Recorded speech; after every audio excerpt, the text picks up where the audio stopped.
that little church had this big cross over the altar that was backlit, and it was always lit. And I would go out there at night, and I would lay on the floor under that cross, and I would just beg God to please, I can't stop being gay. I can't change how I feel. If this is wrong, if this is what you don't want, then you have to change it, because I can't. And nothing ever changed.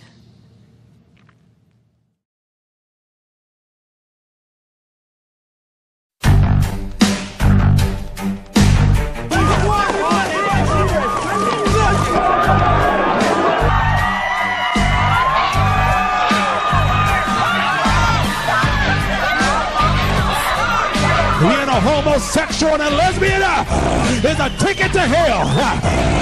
We ignore both in the Bible about all sorts of things. He sat with them. You're a stupid motherfucker. You turn into Who's something judging? like... Who's okay for you to judge me? Wicked and love. I'm a born-again Christian. That's what I am. The second you see your son dropping the limp wrist, you walk over there and crack that wrist. Man up. Give him a good punch. Homosexuality is abnormal, it's against nature, it's shameful, it's vile, it's wicked. It's simply God's fixed determination to punish the wicked in hell for their sins. Because he can.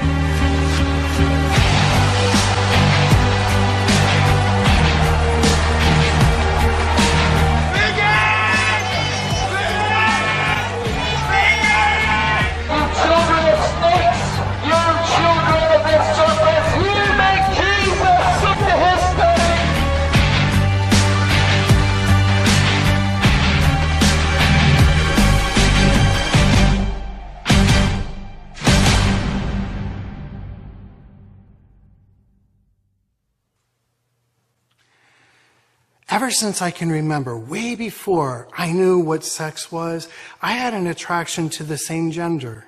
From the time I was in elementary school, I began to experience feelings for other boys.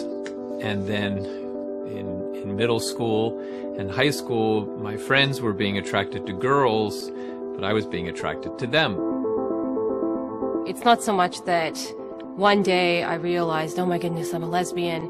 And then, I thought, okay, well, maybe I'd better get myself a girlfriend. It was that, I had a best friend who, we could finish each other's sentences, we could talk for hours, and then eventually that became a sexualized relationship.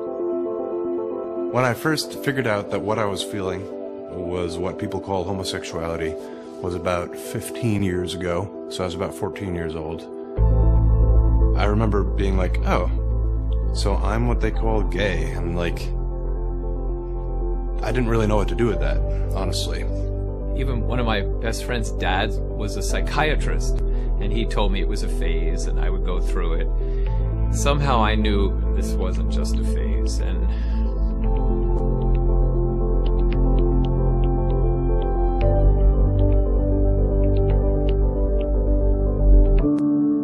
my dad was an alcoholic, and he physically abused me.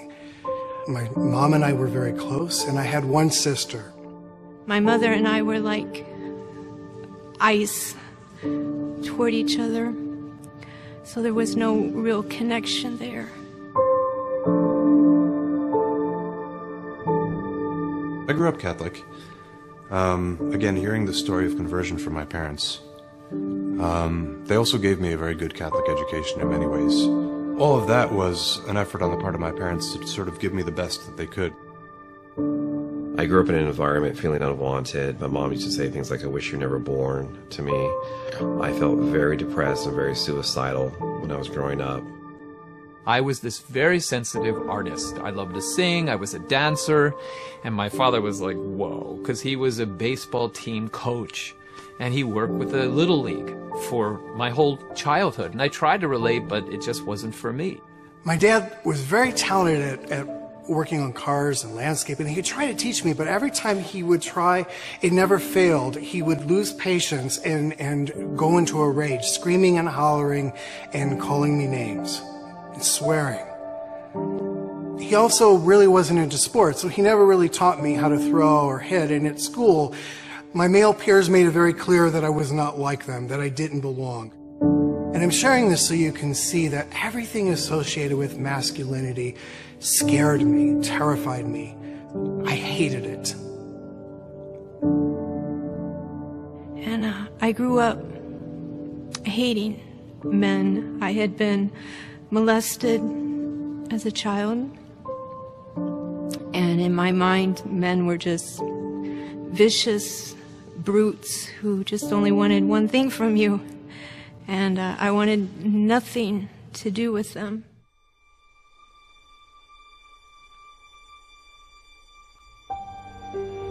You have to understand that for women especially, it's very often not so much a matter of strong physical attractions to one gender or to the other gender. It's a matter of how you emotionally interact with people.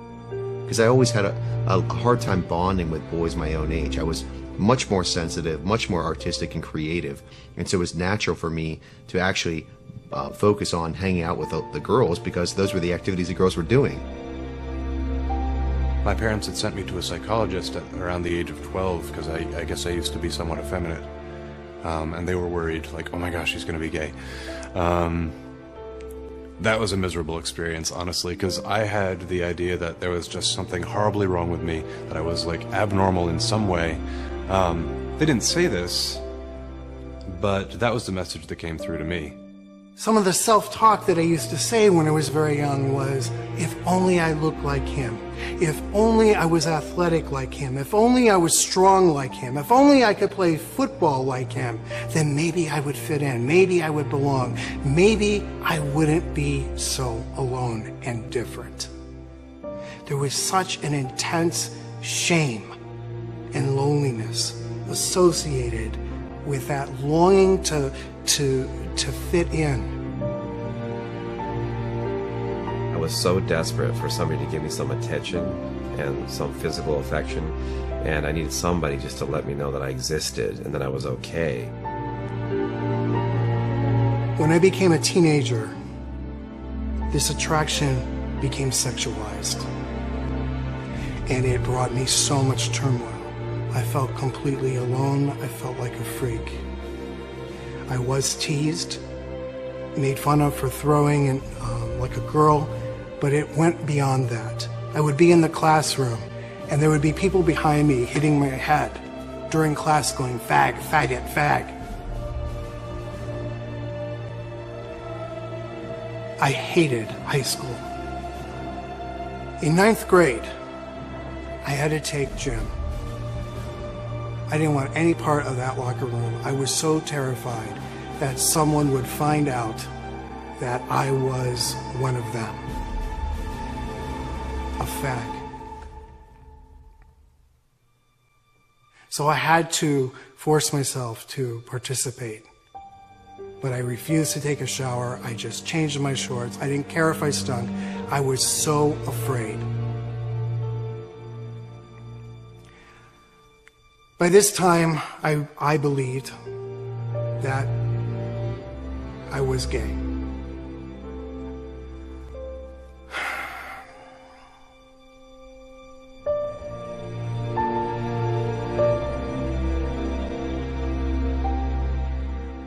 I think the bullying really caused me to go deeper into the sexual acting out because I needed relief. I needed to help find some kind of source to help kill the pain.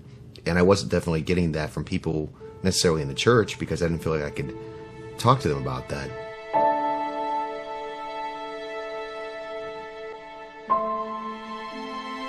I ended up getting involved in a Pentecostal church, and they told me being gay was wrong.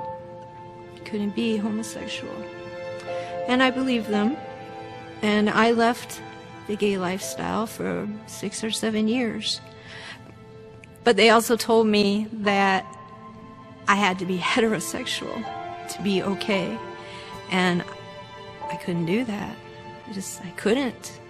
From the church, you hear either nothing or that's gross, and from the secular media, you start to feel this embrace, this support, this let's go out and find these people and help them. Wow, like it's no wonder that so many people leave, right? When everything hit me emotionally and I just was falling apart, and I needed human caring from somewhere. And the only place that I could see at the time that it was going to come from was back in the gay lifestyle. Because with a man, no way, you know, and friends can only be so close. So I ended up falling back into the gay lifestyle. My same-sex attractions were definitely hidden from almost everyone in my life. I really couldn't talk to my family about that. So who would I go to? Well, I would go to the guys that I was having sex with. That was really my only way that I knew to kind of make myself feel better. Not having anybody to talk that through with was extraordinarily lonely. I remember wanting to talk to somebody about this, but being terrified, obviously. Maybe not so obviously. But one of the things I did was to go into a gay chat room online. I couldn't wait till I was 18. Because the moment I would turn 18, I was going to go to my first gay bar, and I did. In fact, it was that very weekend after I turned 18. And I walked into that first gay bar, and it was exhilarating at first. I felt like I finally wasn't alone. There were other people like me. So I left the straight bar and went directly to a gay bar, because at least there I knew that men would accept me, they would understand me, and give me the attention, the affection, the affirmation, and acceptance that I needed. But that feeling did not last long. In fact, the depression continued to worsen. And I turned deeper to alcohol and drugs to numb the pain, as well as sex. I spent 1 or 2 or maybe even 3 years in kind of that spot where there was nobody to talk to about this. And honestly, where just these feelings could grow. And I don't mean just like the sexual feelings. I mean, what to me is more important, this belief that I wasn't acceptable and that there was something terribly wrong with me, and that I had to keep this part of myself secret so nobody could really know me, all this stuff. That really took root. I heard my dad say once, oh, like, I wish they'd just moved to another planet, meaning, like, the gays. What I do remember is being super lonely, not really having anyone to talk to about that stuff, and finding these men's health magazines. I masturbated a lot to bodybuilding magazines because that was the image, that was the ideal image that I thought a man looked like. So I would masturbate to those images, not knowing that really what was going on inside of me is that I didn't feel like a man at all. So my wanting to connect and bond with men that it should have been done when I was 10, 11, 12, those needs were never met. So the homo-emotional needs became homosexualized. Eventually, you start to wonder, okay, why am I looking at these things? Why do I have these reactions? And why do I have this like sense of shame about it? Why is this something secret?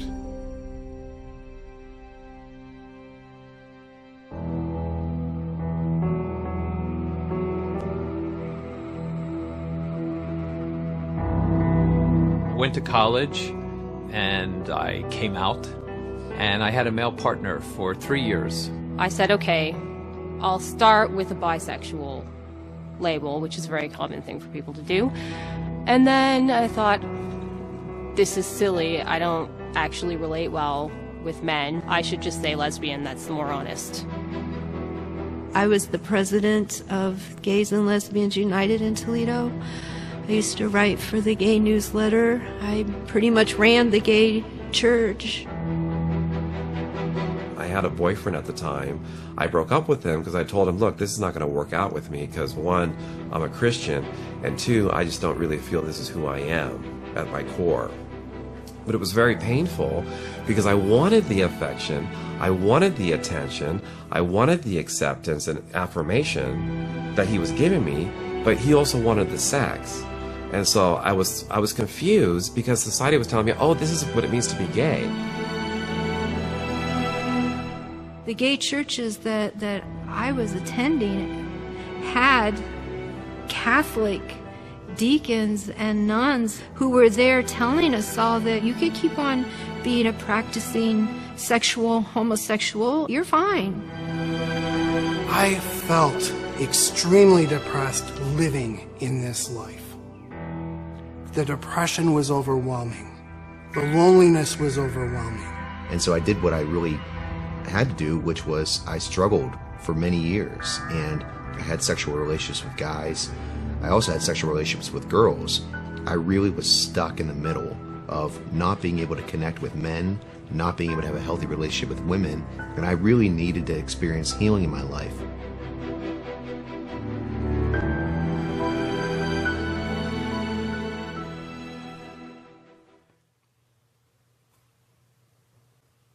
Then one day when I was 24, my sister, my only sibling who I was very close to, died of a heart attack at age 21. After I grieved my grief,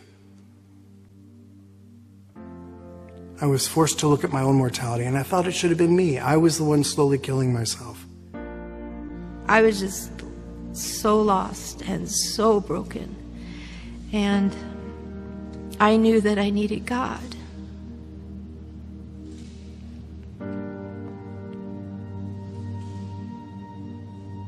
And I knew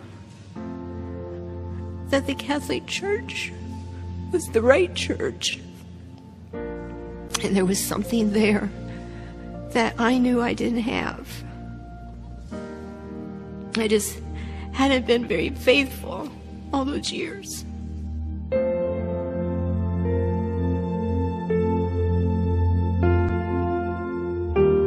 Then I realized that I needed to really get to know who God is. That He's not there to replace the emotional highs. There's got to be something more. The first time I ever actually told anybody about this, all of this, was in confession.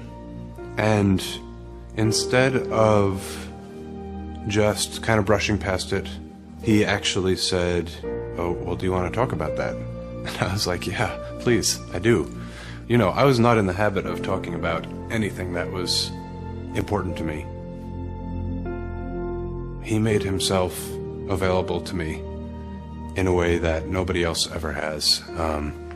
He was very truly a father to me, and continues to be one. I can't even, you know, there's nothing I could ever do to ever repay him for that. I was born and raised Jewish, and my partner was Catholic, and he loved this Jesus guy. And at first I persecuted my boyfriend, saying, stop it, all this Jesus stuff. But finally he said, "Stop it, Richard. You believe what you want to believe and let me believe what I believe." And I realized, wow, I was wrong, and I apologized to him. And because I loved my partner, I wanted to find out why he loved this Jesus guy. I knew that if I became a Catholic, the homosexuality thing was going to have to go. And I told God I was okay with that because I was falling in love with my Creator. And my identity and relationship to God just seemed more important than my identity and relationship to my girlfriend. After studying God's Word, my boyfriend and I, we realized, we're not supposed to be doing what we're doing. So we stopped the physical part of our relationship, and eventually we broke up.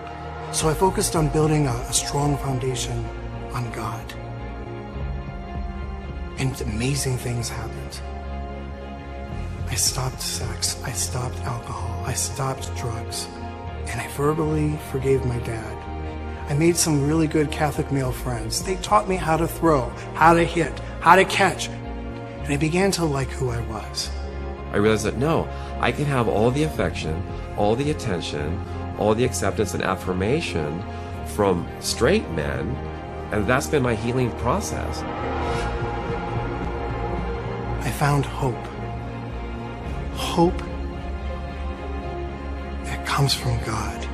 The one unmistakable source of Christ's love that came to me. The one unmistakable source of acceptance and healing has always been through the church and her ministers. There was never peace. There was never true joy. There was never happiness anywhere that I went in the world until I came to the Catholic Church.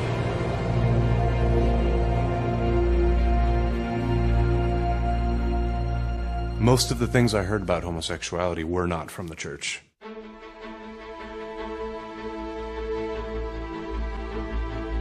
I knew what was prohibited. I knew that there wasn't a future for me with, like, being married to a man or something. I didn't know why it was prohibited. It seemed arbitrary and cruel, as it still seems to a lot of people. To anyone who experiences heterosexual feelings, it feels natural. And for a man or woman who experiences SSA, or same-sex attraction, it feels natural. I think you have to distinguish between two elements of same-sex attraction. There's the natural, good attraction that human beings feel towards other human beings. And this can be emotional. All of these things are perfectly ordered. The only thing that the church says is disordered is when this becomes sexual desire. The act outside of marriage, whether it's for heterosexuals or those with same-sex attraction, is a sin. The reason the church does not condone homosexual acts is the same reason that the church doesn't condone contraceptive sex. It's like that's not what sex is for. Because one flesh is what God originally created. A man shall leave his mother and father and cleave unto his wife, and the two shall become one flesh. And two male bodies can't recreate this. Two female bodies can't recreate this. Only a male and a female. So when the church says that same-sex attraction is inherently disordered, what they're saying is that desire can't be fulfilled according to the design of our bodies. I think a lot of people, when they see in the Catechism of the Catholic Church that a same-sex attraction is considered disordered, they feel like that's very harsh language or that it's a judgment. And actually it's not. I mean, how many of us have told a lie? Well, that's a disordered attraction. You know, how many of us have seen a member of same-sex or opposite sex and lusted over them in our hearts and our minds and in our actions? That's a disordered. And one of the Eucharistic prayers of the Catholic Mass talks about asking God to help heal our disordered desires and affections for the universal church. This goes for everybody from Pope Francis all the way down. This is not saying, you know, homosexuals are bad or they're somehow worse or more in need of saving. All of us are in the exact same boat. Every human being, regardless of what you actually desire, you're made for more than you might desire right now. Original sin, for all of us, for every human being on the planet, has disoriented our desires. We often find ourselves hungry for things that don't satisfy the ache, don't satisfy the need. The church is not saying that the desire is a sin. See, actions are sins. Desires are not. Because you can't be charged with a sin for something you didn't choose, something you can't be in control of. But once we have these attractions to whatever, then I need to choose how I behave. What do we do when we find desires in us that are not in keeping with the design for human flourishing? Well, if we want to flourish, we need to learn how to say no to a desire that would take me away from true flourishing so I can say yes to that which leads to authentic flourishing. So those with same-sex attraction aren't being asked to do anything different than a heterosexual. We're all called to chastity, every single one of us. Chastity is the virtue that orients our sexual desires according to God's design so we can reach our destiny. It's not about saying no to pleasure and no to herpes and then no to hell, you know? It's really about saying yes to one really important thing. Yes to authentic love. The chaste person is not the asexual person. The chaste person is somebody who knows what to do with their sexuality. Everyone is called to chastity, not as a repression of desire, but as an inner transformation and redemption of desire according to God's design, so we can reach our destiny. When the church invites people, that we're not inviting them to a life of emptiness and loneliness. We're inviting them to fully actualize themselves by living out God's plan. Real fulfillment in life isn't achieved by having sex and being sexually active. Real fulfillment in life is reached through love, and love is doing what's right. And so if you're a man and you're attracted to another man, the question is, what is best for my beloved? What is best for this man I love? Because God and the church and Jesus Christ and the Gospels are not forbidding me to love me, they're commanding me to love him. So how do I do that? Maybe it's through sacrifice. Maybe it's through intercession. Maybe it's through prayer. Maybe it's through purity. Living according to the natural law means humbly submitting to the design of the Creator and saying, this is the way I am going to choose to live my life. Even if internally I have to fight against impulses and desires that want to take me in a different direction. I humble myself. I say there's a bigger plan, there's a bigger reality, and I submit myself to it. And when the church invites people with same-sex attraction to do something really difficult, to follow God in their state of life, and man, people who are doing that, they're heroes. And I think a lot of these same-sex relationships can be true, solid, good friendships, because nobody can live without intimacy. We all need intimacy in our lives. Intimacy, unfortunately, has come to mean sex. It's synonymous with sex, and it's not. It means into-me-see. We want to be known and loved at our deepest levels, and we want to know and love others at their deepest levels. So we can have lots of sex and no intimacy. We can have lots of intimacy without sex. We also need to understand that for people who have chosen to live chastity, one of the biggest obstacles is isolation and loneliness. The church has to function as family and as community, and it has to do so in a way that is more powerful and more real than the family and community that people find in the gay scene. At the moment, we're not anywhere near that.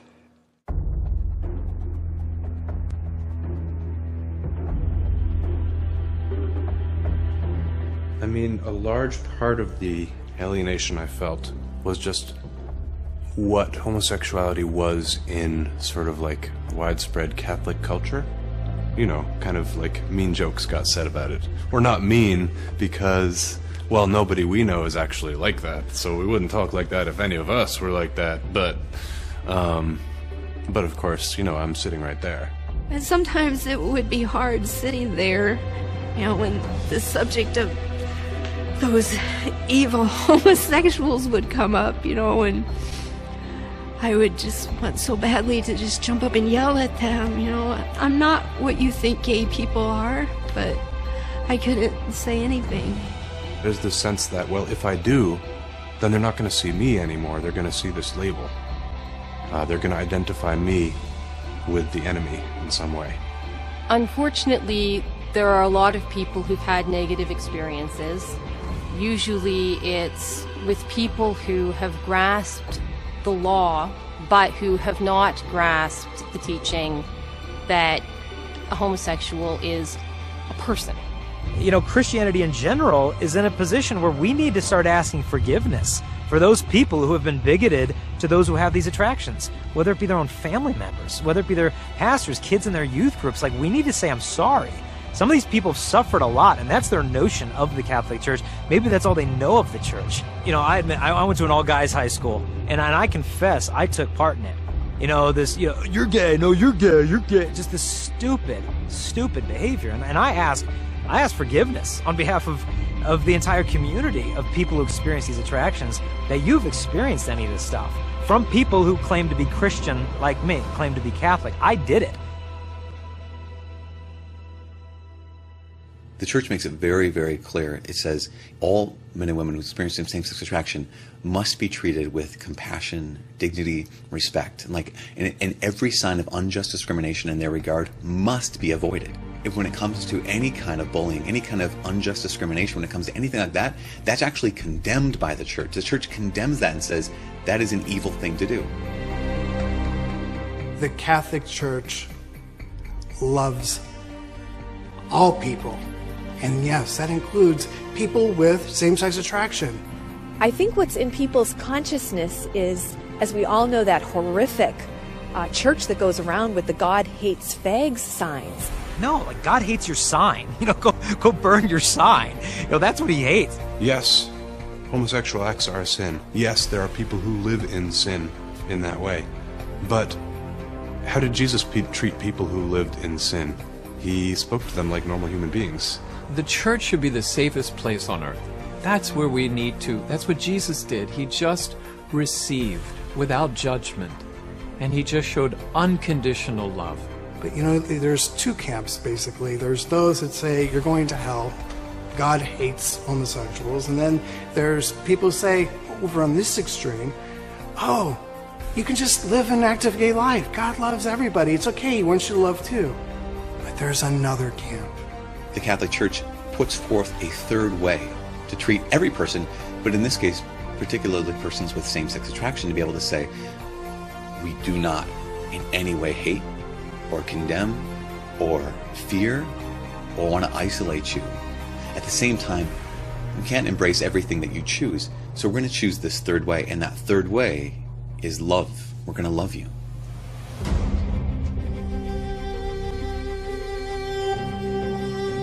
I find so much comfort in the church's teaching regarding same-sex attraction because it tells me that the Lord loves me. I can live, and I do live, a fulfilling, chaste life. My whole life I would cry and beg God, please make me good. I don't want to be evil. That drove me to search and search and search. And I just wanted what was the truth. Don't tell me nice lies. I just want what is the truth.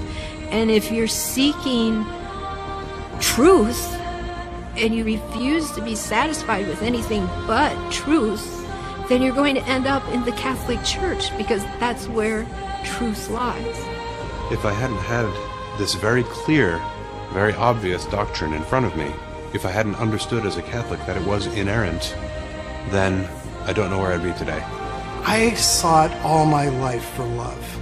That's what I was really looking for in all my acting out. Now I experience true, authentic love. If the church will never stop saying anything, it will never stop saying, we love you. The church opens wide her doors to the whole human race and says, come. Come all of you who are thirsty. Come all of you who are hungry. Come to the waters of life. Come to the bread of life.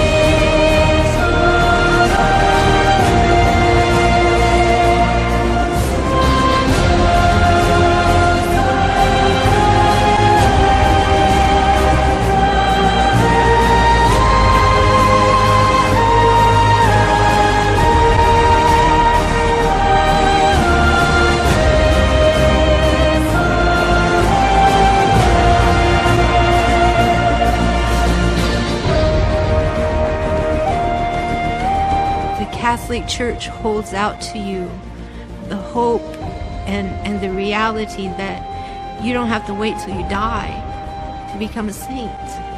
You can live a saintly, holy life now here on earth. And so we're calling those people who do experience same-sex attractions to love through purity and through sacrifice. And not a life of desolation, but a life of deep union with Christ and with the church. Because those people who have these attractions, they belong in the Catholic Church. This is their home. You belong here with us. You can share with us your struggle. You can share with us your attraction. And we're still going to love you. I know that I am a Catholic man. That's my identity. I used to think I was gay. I'm not gay. I am David, a Catholic man.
Sure that we make it far enough to look back and laugh when times were rough. No fear, no doubt, no worry when you gave me your heart. Remember then when you said you loved me now. We were sure that the rest would all work out. We took it slow, no rush, no hurry when you gave me your heart. But I want more than just a fleeting emotion. I want more than just you feeling the same. So give me everything, and I'll drop anchor in your heart and fall asleep in your arms. So give me everything, 'cause life's too short to live alone. To be the one that keeps me warm at night.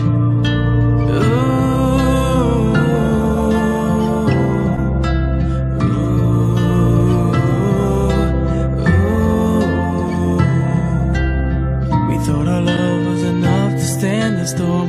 We've seen it all and we stood the rain before. Was there a calm in your soul when you told me you gave me your heart?